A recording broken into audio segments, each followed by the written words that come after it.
Welcome all, one and all. Thank you for joining us this afternoon. Great to see everybody. I'm thrilled that many of us have received first and/or second shots, and it's just great to see these vaccines making it out into the community. I know it's still very idiosyncratic how you get these things booked and how you get appointments, and also the reactions to it. I'm one of the blessed that's gotten 2 shots, and I had a little bit of a reaction to the second one, and hope none of you do, but I guess the upside is it means it's working, so that's all to the good. But I just think it's very exciting that we're finally seeing a thawing of this COVID mess that we're in. Okay, we have a wonderful speaker this afternoon, who Nate is going to introduce in a minute. I just thought I'd give you an update on what we got coming up for next month. We've got Jennifer Vey coming back to speak to us. She spoke to us in 2016, I think. We were over in the T. Rowe building at the time. She is the Senior Fellow and Director of the Ann T. and Robert M. Bass Center for Transformative Placemaking at the Brookings Institution. For those of you that were at her talk last time, she's really very, very interesting. So I think it's going to be great to have her with us in April. We're going to extend an invitation to the Washington chapter. We've been trying to pick the right topic and the right circumstances to do some sort of a joint program with the Washington chapter, and we thought this might be a good first start. So look for that, and I expect all of you on your best behavior if we do that. So on May 19th, we have Louis Quintero, who's an economist from Hopkins, and Chip Lamberton, who is the Vice President of Cost and Estimating at Whiting Turner. And they're going to talk to us about the spike in lumber costs and more generally about construction costs and what that means as it ripples through our economy. On June 16th, we've got Jim Brown, who is the director of the Trail Nation projects at the Rails to Trails Conservancy. And he's going to talk to us about what's going on with the Gwynns Falls trails and the trail system. And that, again, is on June 16th. So we've got a great lineup of speakers coming to talk to us. We will project out as we do every year, over the next months. Still haven't figured out what to do about a summer outing if we're going to have one, but obviously stay tuned. And with that, Nate, did I miss anything? No, I think that's good. Okay. Do you want to introduce Eileen for us? Sure. I think most of us have been involved in real estate, have been in situations where there's been controversy before a project gets started and gets approved. Different factions, a couple of, normally 2 or 3 groups are opposing or supporting the effort. And then there needs to be approval by the governmental body. In the case of the Annapolis City Dock, there was been at least 6 or 7 different groups that each had different views for the project. There's the downtown residents, the other residents, there's the store owners, the historic Annapolis group, the maritime interest, both the boat shows and regular boat owners, and then the minority community. And then in addition, there's not only the city and the city council approvals, but there's the county, there's the state of Maryland, then there's the Naval Academy and the National Park Service. And our speaker today, Eileen Fogerty, was the head of the City Dock Action Committee, and she was able to pull all these people together and all these competing interests in one comprehensive report and kick things off to get things started for the City Dock.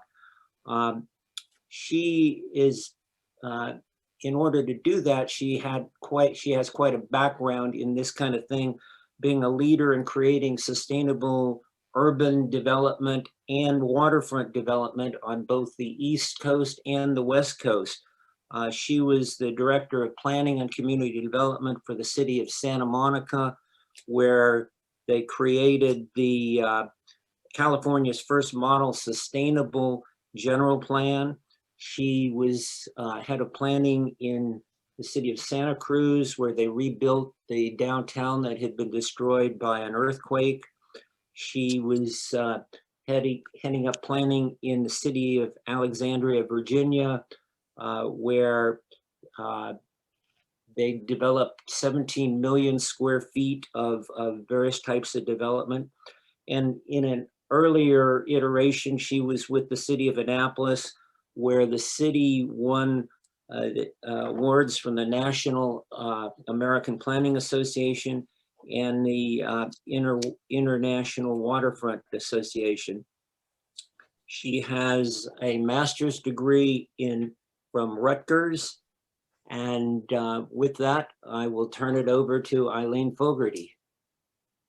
Thanks so much, Nate. And Nicole, is the image coming up?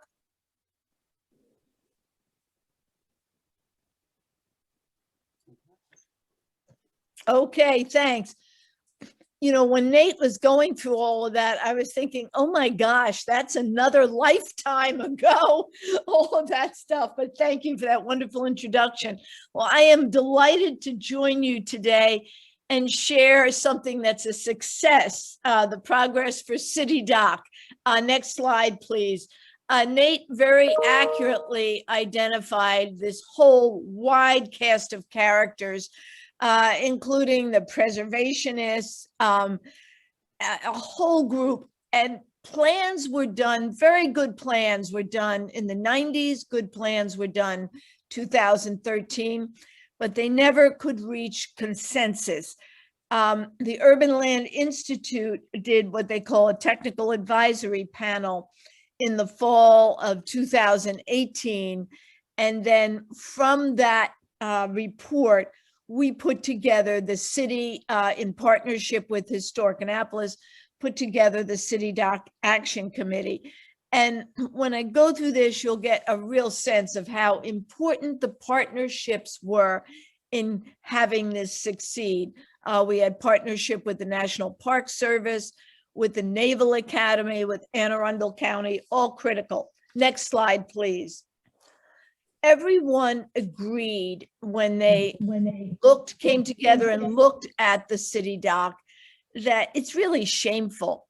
And I used to start the early meetings in terms of trying to reach consensus with a whole litany of these horrible pictures, you know, garbage out there and everything, so that we'd get agreement. Do we need to take action? Yes, this is a pitiful excuse for a beautiful waterfront. Next slide. The other issue that helped tremendously with the momentum was the flooding.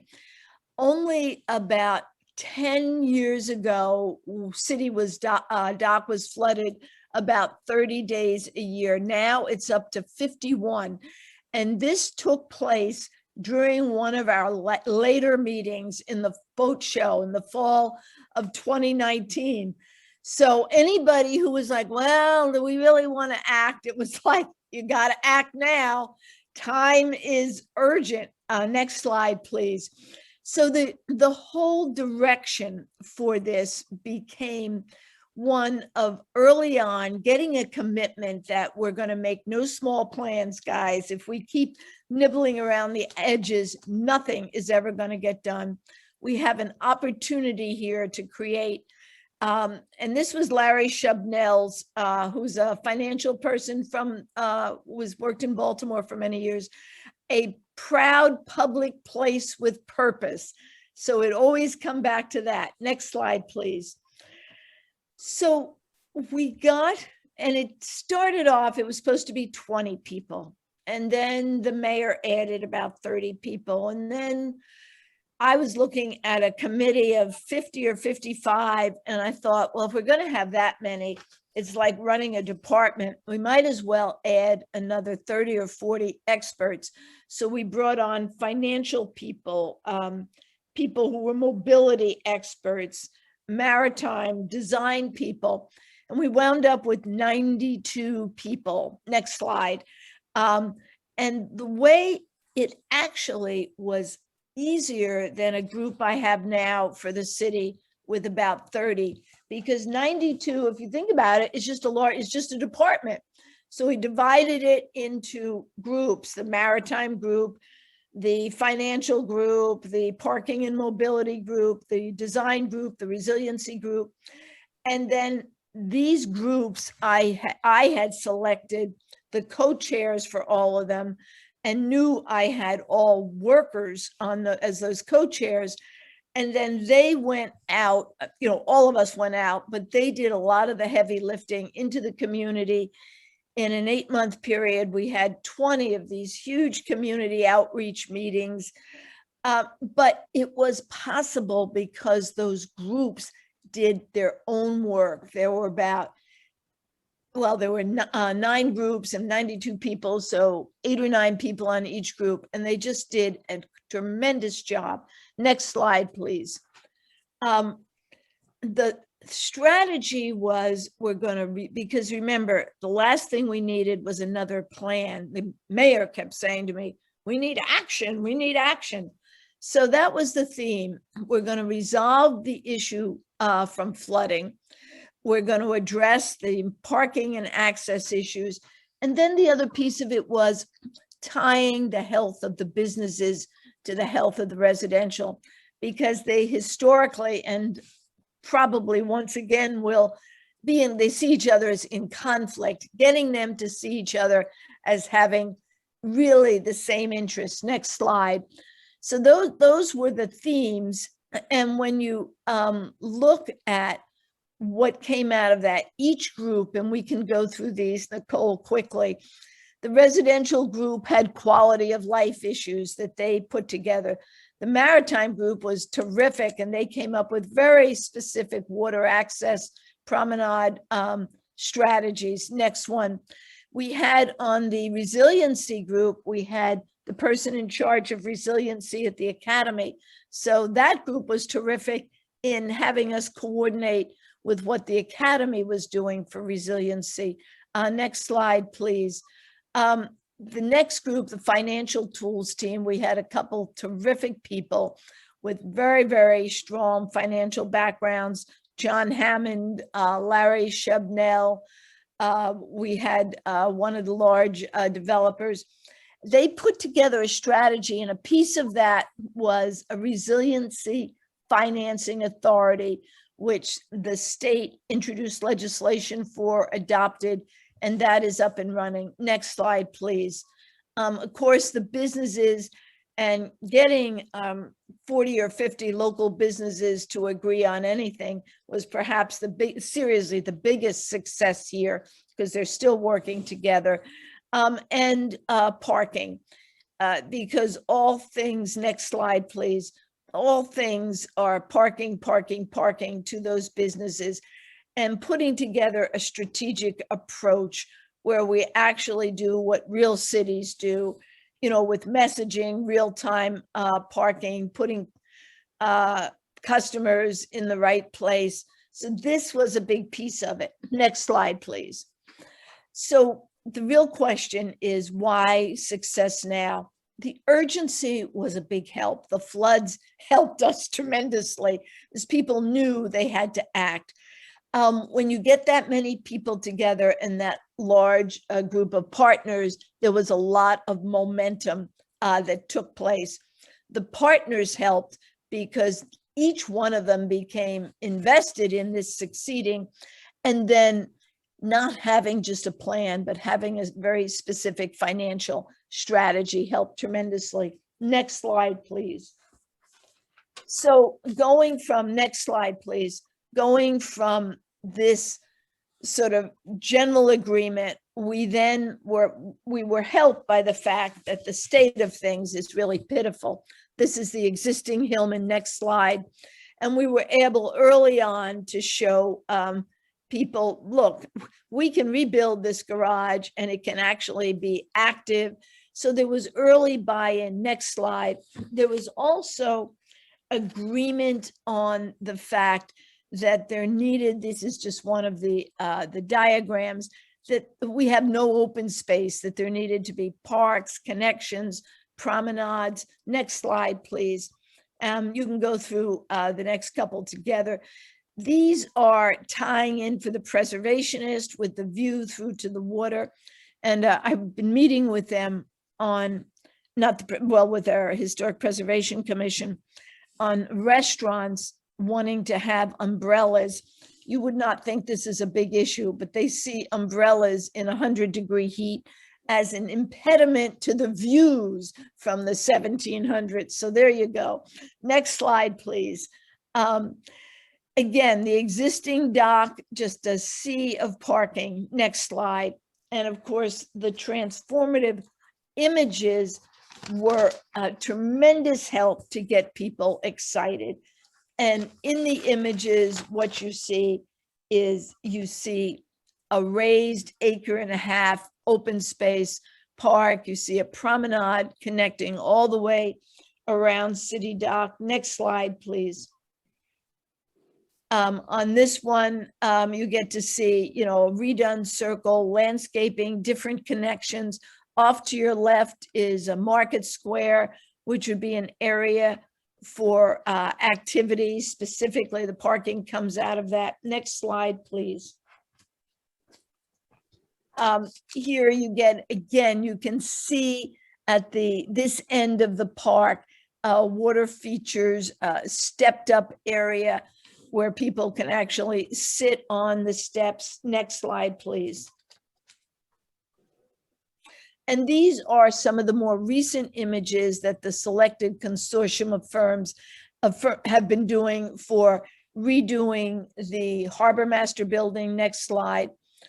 This next slide is the Harbor Master Building, the fountain. And you all will, anybody here who has ever been in government will appreciate this. Some people are so excited about this. Now we're actually implementing it. I was in a meeting the other day with our public works staff, and they're saying, oh, we can't do that fountain. Too much maintenance. Can't do a fountain. Can't do that. And you're like, but anyhow, we will get there. Next slide. Again, another view of the Harbor Master Building. Next slide, please. And where we are now. So those are sort of the images, the early drawings. We went through RFQ and then RFP process. We had 5 very strong teams respond. We then, through the selection, we brought in CBRE, who some of you may be familiar with them, to help us with contract negotiations. And we're now in that orange phase that you see where they've finished and actually what we call pre-development, which started January 1. And for the next year through next January, the pre-development is all the feasibility, all the studies, making sure the assumptions about revenues and parking are accurate, getting the design of the garage through the Historic Preservation Commission.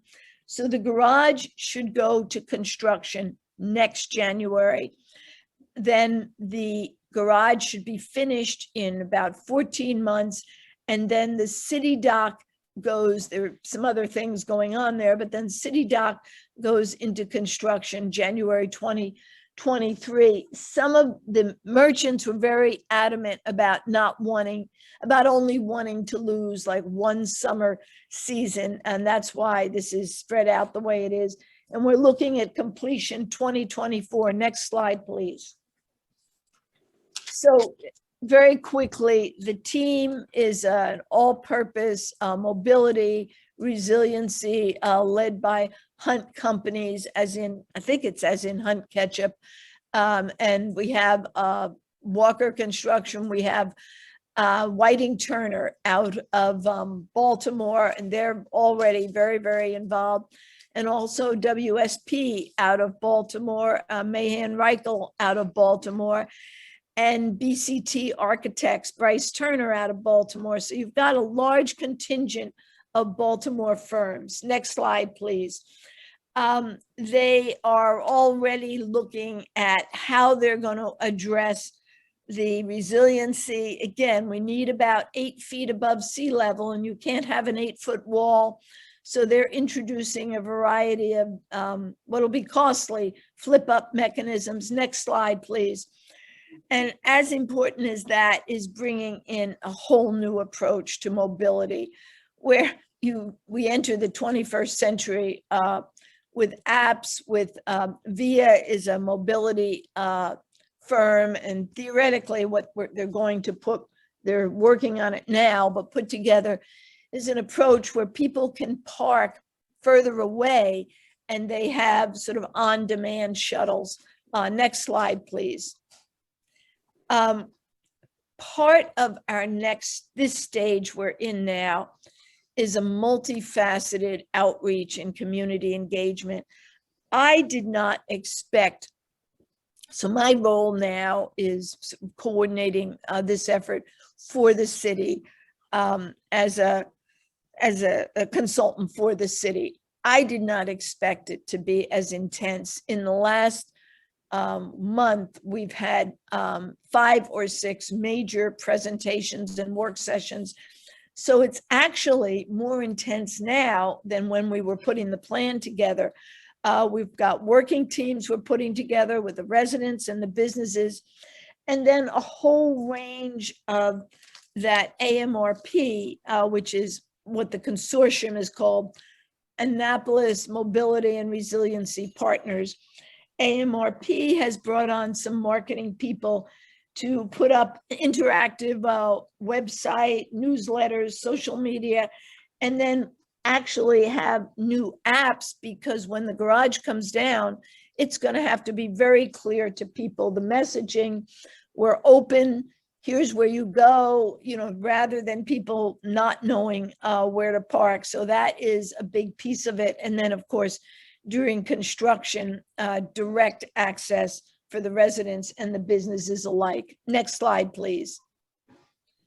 So this is what we show when we're in the community or with the businesses.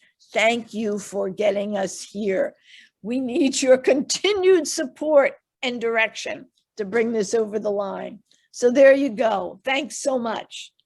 Questions? Yeah, okay, let me, can people put their questions in the chat, and then I'll call on you. But to kick things off, I've got a couple of questions for you, Eileen. One, can you explain how Hillman fits into the whole thing, where it's located, how it ties in with the financing, and Yes. why it's involved? Yes, and Nicole, if I don't know if it's going to be too hard to go back to one of those early images of Hillman, but basically when you think, so there's a city dock. Hillman is away from city dock by 2 or 3 blocks, and it's yeah, good, we'll be come to it very shortly. And it is this actually about 10 more slides. It is this decrepit, I mean, I'm way understating this garage that looks like it's absolutely on its last legs. I think it was built go up a few more. It was built in the 70s. And the issue here is the financing. Okay, good picture. Thank you. The financing is predicated on Hillman. So the overall project, and we use 2 numbers depending on what all gets built, but it is between 54 and 64 million for the total project. And Hillman, And that's for both parts, Hillman and for the city dock. Hillman is around 2022. But the issue is that Hillman turns out the garage will be a tremendous revenue generator. And out of the new garage, there is sufficient revenue generated that if you didn't need that revenue for anything else, you could fund city dock. Now, there are other competition for the revenue, so we will also be using the financing authority.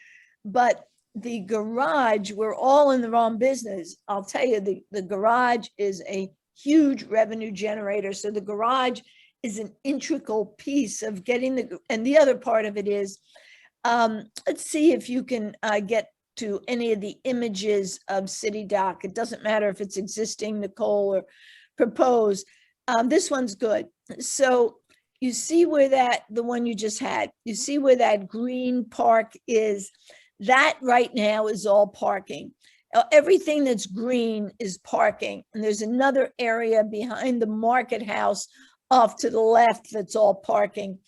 So the issue was for the merchants, they were very concerned about losing any parking. So whatever parking is lost, the agreement is there'd be no net loss, goes into the garage.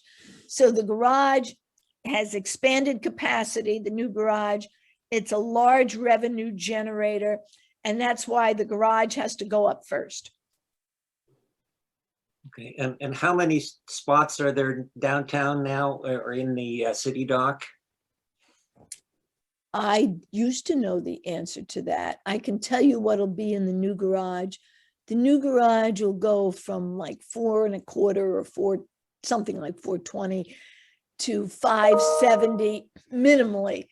In theory, it could go up to 700, but we're losing, I want to say, I don't want to give you the wrong number, but it's around 160 spaces that we pick up from, that we're losing on City Dock. Okay. Okay, Eileen, can you talk about what the role of AMRP is? Are they, what are they are they gonna own things or what? Yes, and that's, and Nicole, if it's not too hard, if you can go to that slide that lists everybody. So AMRP, again, is the name for the entire consortium. The lead of the consortium, it's a few more slides. The lead of the consortium is, let's see, we should be getting back a few slides, is Hunt Financial out of Texas. Oh, great, right here. So Hunt is, I believe they are, as in Hunt Ketchup. It's a big financial firm. And then we've also got Walker Parking, and then Via Mobility. So you have a parking operator, and Via is a mobility operator, and premium parking. So you have parking construction, parking operator, and then mobility. So the basic arrangement is that the city keeps the garage, and the city leases the garage for 30 years to, I believe the lease goes to Premium Parking. Premium Parking manages it in conjunction with a role for Via. And again, Via's piece is moving people so that everybody in the world is not coming downtown, moving people from other garages in the city and getting them downtown, moving them back and forth. So there is a certain amount of revenue generated, and the additional revenue is what goes to the city. And it's, the current numbers, I want to say, again, these are not, they haven't done they're doing their due diligence now, but to give you a rough idea, sort of an additional 30 million goes to the city in this arrangement. And that may change. It may be 40, it may be 28, but that goes to the city. And the revenue from the garage goes to Premium Parking. So it gives you a sense of how much revenue is generated, because that number I just gave you is above and beyond what goes to Premium Parking.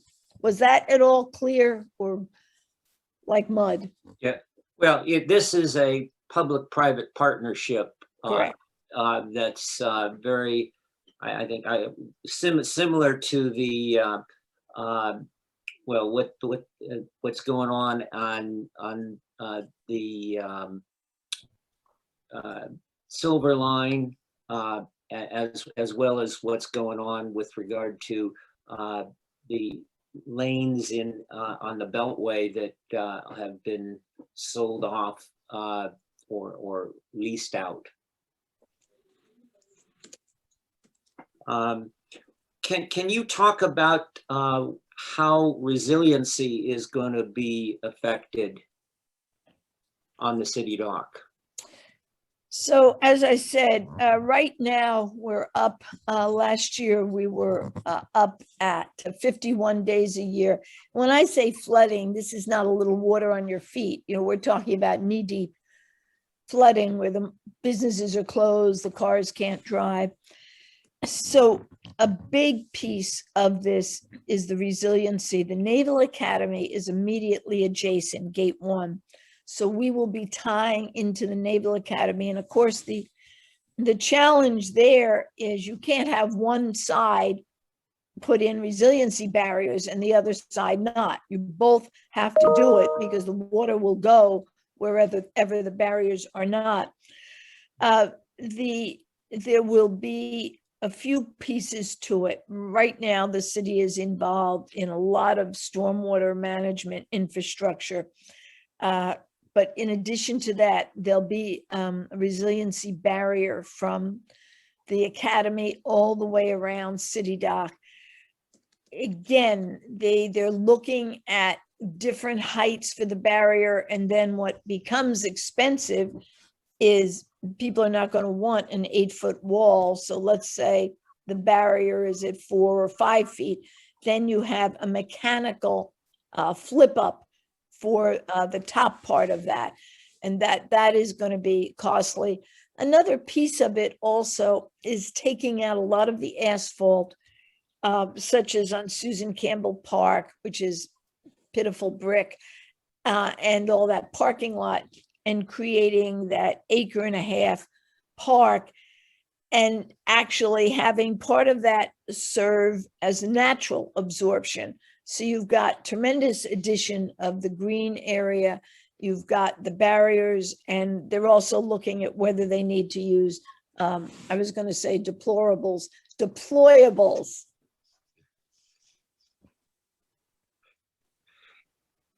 Okay.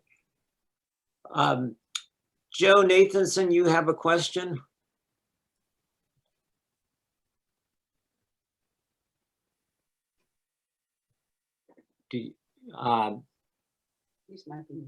You may be muted. Well, I'll read you. Here I am. Yeah. Here I am. All right. So my question related to the VIA mobility solution. Right. I think you suggested that you would access it at various outer points of the city. You would need to have an app on your iPhone in order to make use of it. And would there be a charge for the service? So these are good questions, and we don't right now. So what is happening right now is that the mobility and the parking people are running their numbers. And when I say running their numbers, this is the crux of the whole thing. And what you asked is gets right to the heart of it. They will come back to us and they will say, as we thought, we're going to make these huge profits, and then for VIA, we're going to be able to do it for free, or it'll be nominal. Or they can come back to us and say, whoa, after COVID, you know, nobody drives and our numbers are not what we thought. And here are the options. So I don't know the answer to that. The issue is, you know, when you, right now, what everybody does, and even I do it, I go right into downtown because I know where I can find parking. But when I know there isn't parking, I go into the garage. So, but people, a lot of people don't know that the thing is just badly marked, badly signed. There's an app, but people don't seem to use it because it's not very effective.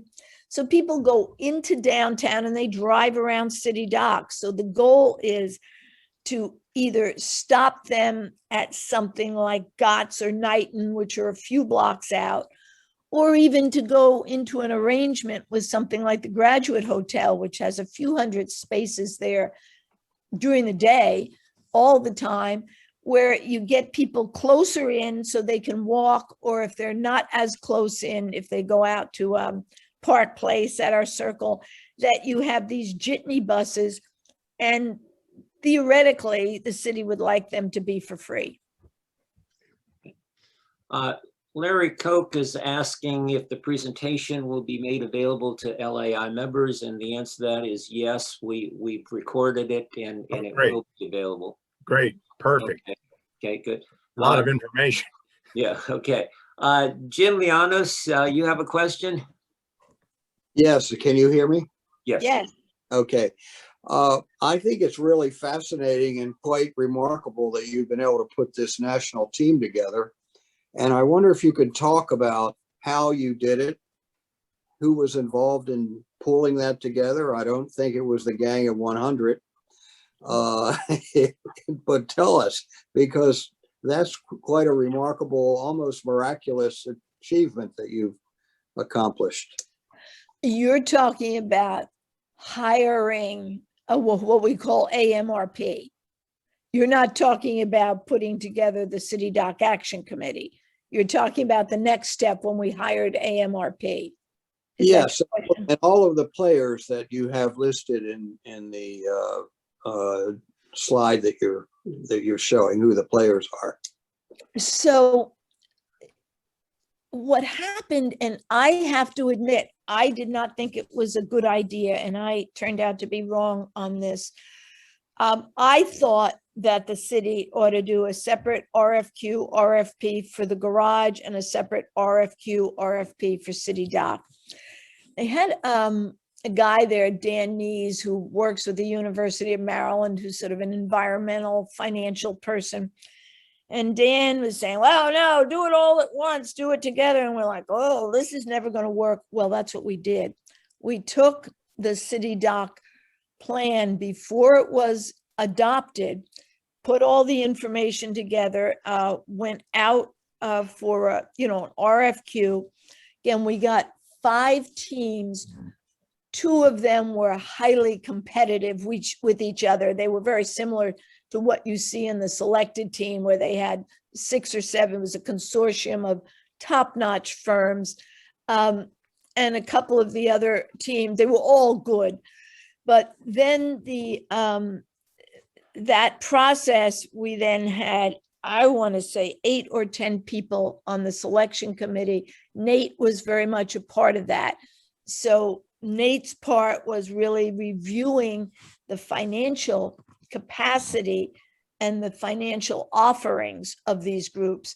So it wasn't a situation where, look, I'm a specialist in, not a specialist, but I know community outreach. I know quite a bit about parking, but I'm not a financial specialist. So we had, Nate go through these things in fine detail. And much of the shortlisting came down to the finances, because we needed to have Hillman fund at least part of the City Dock. So after we shortlisted, then that we went through the typical competitions and interviews. All this was during COVID. And then when we selected the firm, we did not select them finally. We told the runner-up, look, we're going into negotiations, but don't go away. We're going to see if these negotiations work out. And that's when we brought in CBRE to help us with the negotiations, just on some details that we did not know. I mean, the city knows how to do public works projects. This is a big project. So CBRE was a big help in getting us through the negotiations. So that's sort of the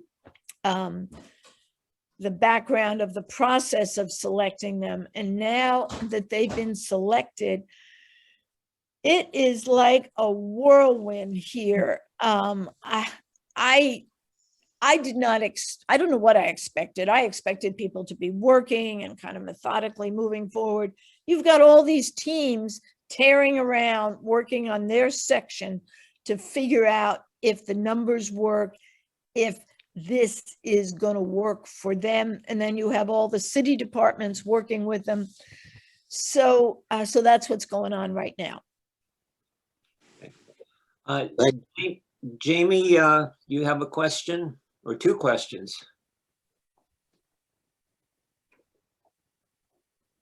Afternoon, everybody. So Eileen, I guess this is a follow-up to that question, and for reference, and for better or worse, I was heavily involved in the Purple Line contract negotiations, another P3, and you know, the success of P3s often lies in how risk is allocated. So you mentioned CBRE. How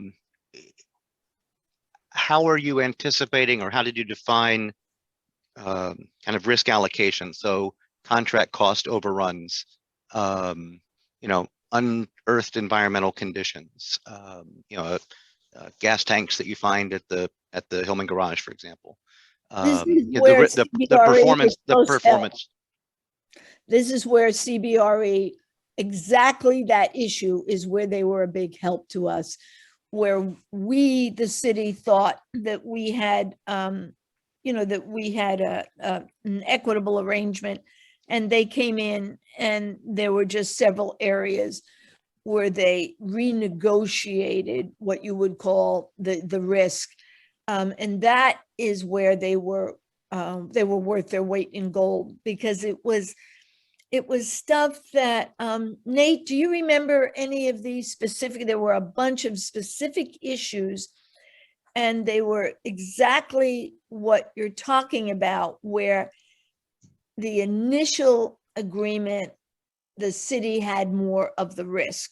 And that was what it took another 3 months. I mean, we, the city, we had done our part by September, and it took September through December to reallocate that risk, for want of a better term. But that, and that's, we don't know what we don't know. And that was the decision. The manager said to me, you know, we think this looks good, but we don't know what we don't know. We've not done this.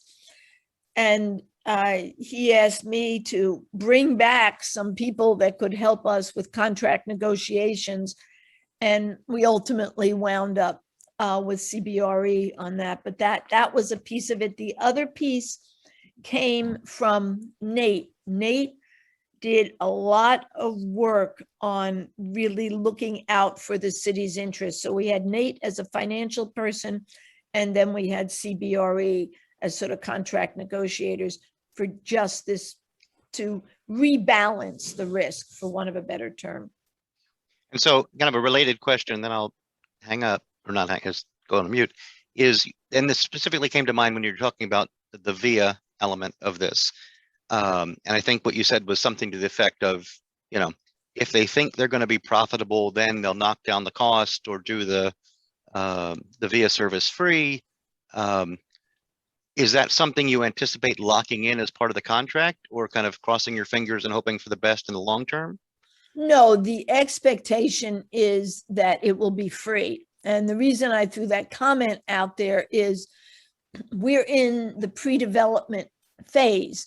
At the end of the pre-development phase, again, we will be using CBRE again. As we lock down the contract, we will go through all these issues again. And I apologize if I sounded too casual. No, not at all. Not at all. But it's, so we're in this phase, but this has to be renegotiated for the basic contract. What we've negotiated is the pre-development phase. We now need to do the same. We need to go through a whole new set of negotiations to come up with the actual contract.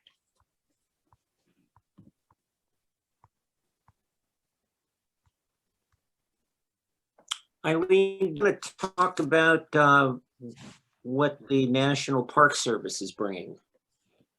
Okay, and Nate, did you want to add anything to those questions about the parts that you negotiated and put together? Well, I think the questions that Jamie was asking more related to what CBRE was doing, and that was after I I was not involved in that phase. Okay. So the Park Service has been just every now and then you get lucky, not very often, but the timing and the stars all aligned. The Chesapeake Bay office has its own superintendent for Chesapeake Bay, Wendy O'Sullivan. And she came a couple of years ago and she funded, partially funded the work I did in terms of leading, again, we're talking very small numbers here, but in terms of putting the City Dock Action Committee together and leading it, they had a part in that. And then everybody was thrilled and excited with the outcome. And they decided to enter a partnership. I'm grossly simplifying months and months of back and forth, enter a partnership with the city on a piece of the city dock. So if there's an image of the city dock, Nicole, there is on the corner closest to the Naval Academy, there is this ramshackled little building. Let's go forward a couple. Any of the images will work. Let's see if we can go to the last one. We should be able to see it on the last one. Yeah.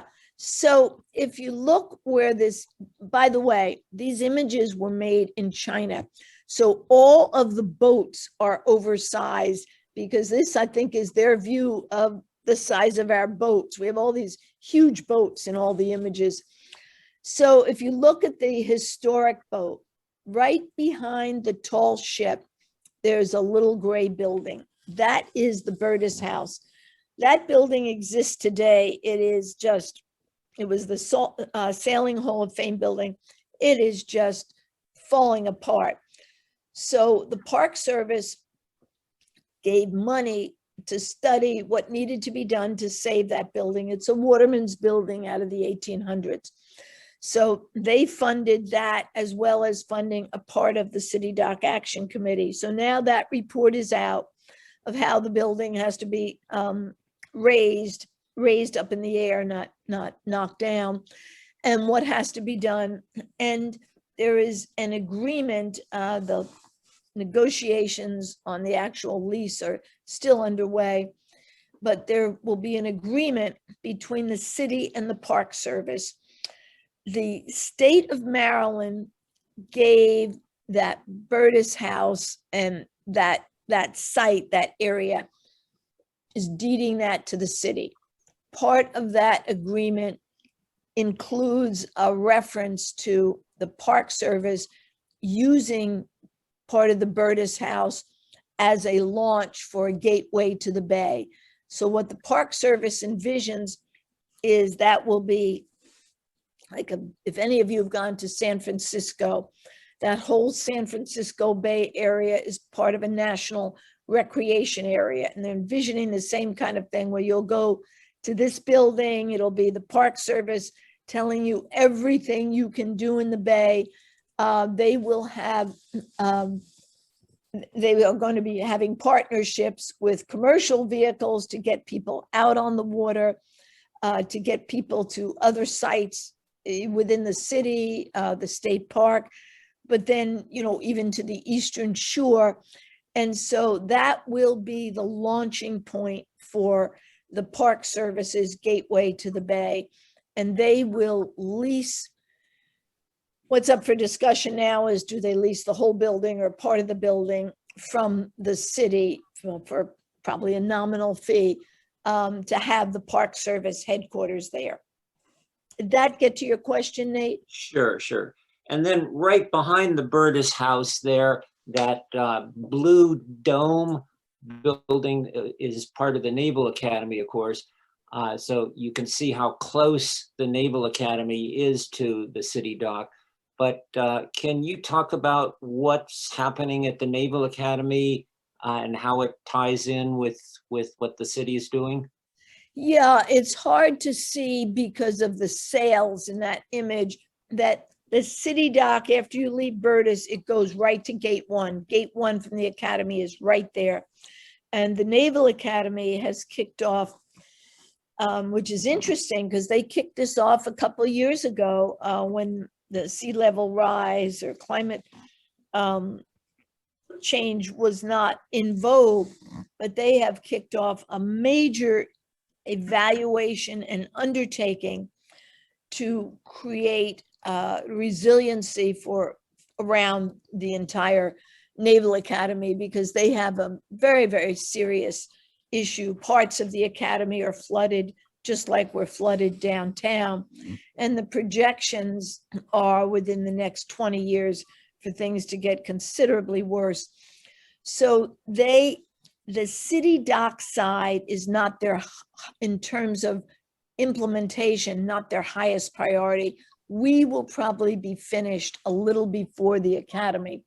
The academy is starting on the other side because they have a whole area that frequently when you drive through the academy, it's just flooded.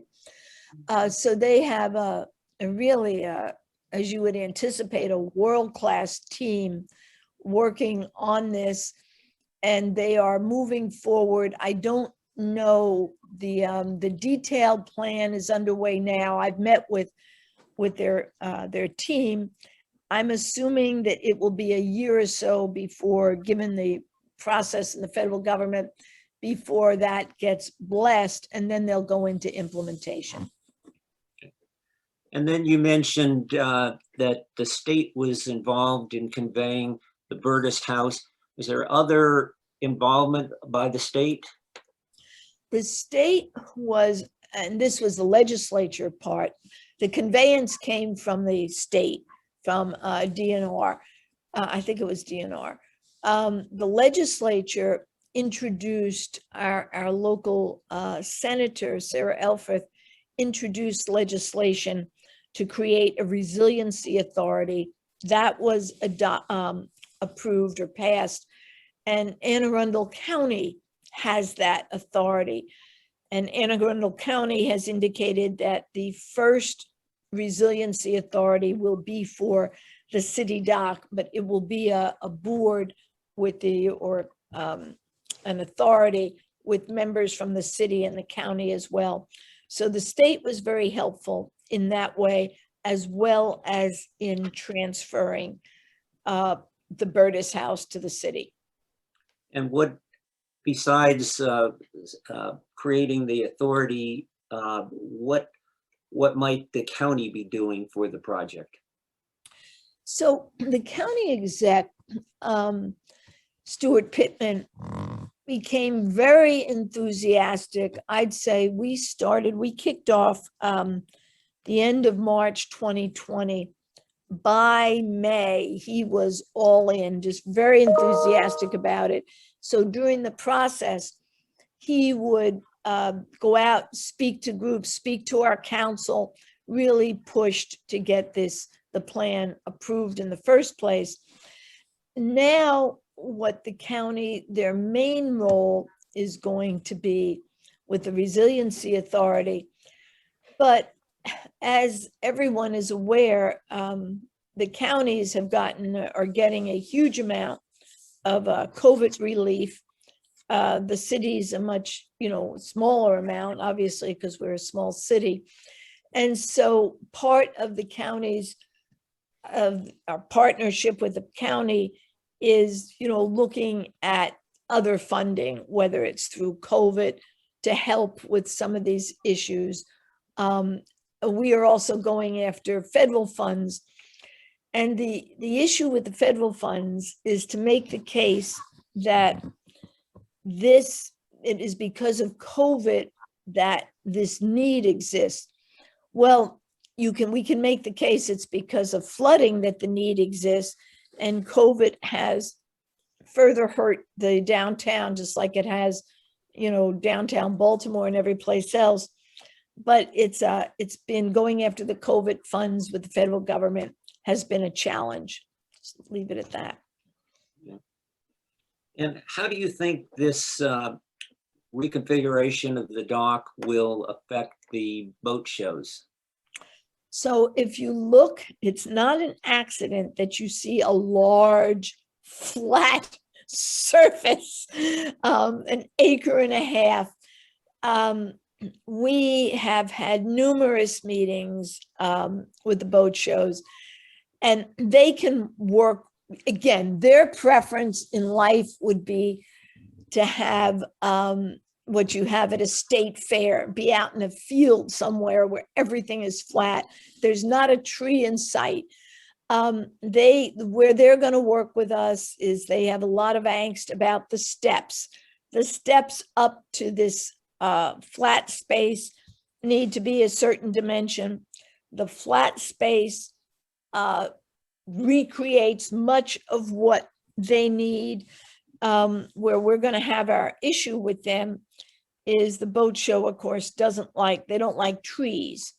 They don't like, again, think about, you're putting up tents, they want flat.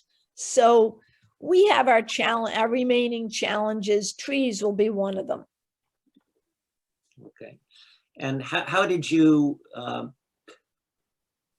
what effect did the minority community have on the project? So it's very interesting in the, when we started the project, the downtown, the residents, the financial people, all of these people were largely white. And then as we got into it, we made major outreach to both the African-American and Latino community. We went to the churches actually and had huge, I say huge, it was about 300 people, a work session. We got great turnout. And then some of those people stayed with us on working teams. And one of those people is Chris Haley. Chris Haley is the, I want to say the nephew of Alex Haley, very highly respected young man. And so Chris was part of that effort after we did the outreach into the community. But then he is now heading up a committee. And we've struggled with names for it. We called it the African American Experience. Chris wanted it to be multicultural because they're Native Americans and Greek families, Jewish families that he wants involved in it. So we're like African American multicultural city dock team. We've got to come up with a better name, but Chris will be sharing that. And what we've been doing, it's fascinating. People have been so responsive. We've started with the African American community and then some of our Latino community, where we've gone out and we've been videoing people's experiences. People love to tell their experiences. People who grew up on City Dock, people who worked there, people who were oystermen, watermen. And so that's just the first piece of it, is to bring all those stories together. But we're now we're bringing that group together, and we've got a couple of people, I want to say, is it Janice Williams? That's not the right name. A woman from the state who's a historian. Well, we've got several people from the state, and now what that group will do is there are a lot of interest in monuments and telling the Middle Passage story. They will work with the designers to figure out how we tell these stories without it looking like your grandma's backyard. You know, we can't have a monument for everything. So that's what's going on with that. Okay, well, we're running up against 1 o'clock, but anyone else have a question that they want to ask Eileen? Well, comment that it was a great presentation, Eileen. Thank you for that. you. Very nice. Thank you. Thank you. I appreciate that. Well, you were a wonderful audience. I have hostile audiences, particularly now that we're going into implementation. Is your garage going to ruin the foundation of my house type audiences? Okay, well, Thank you, Eileen. Thank you very Thank much. you. Take And, care. My pleasure. and again, we have Jennifer Bay from the Brookings Institute coming up next month, the third Wednesday of the month. Thank you, everyone. Bye. Bye. Thanks, guys. Great job.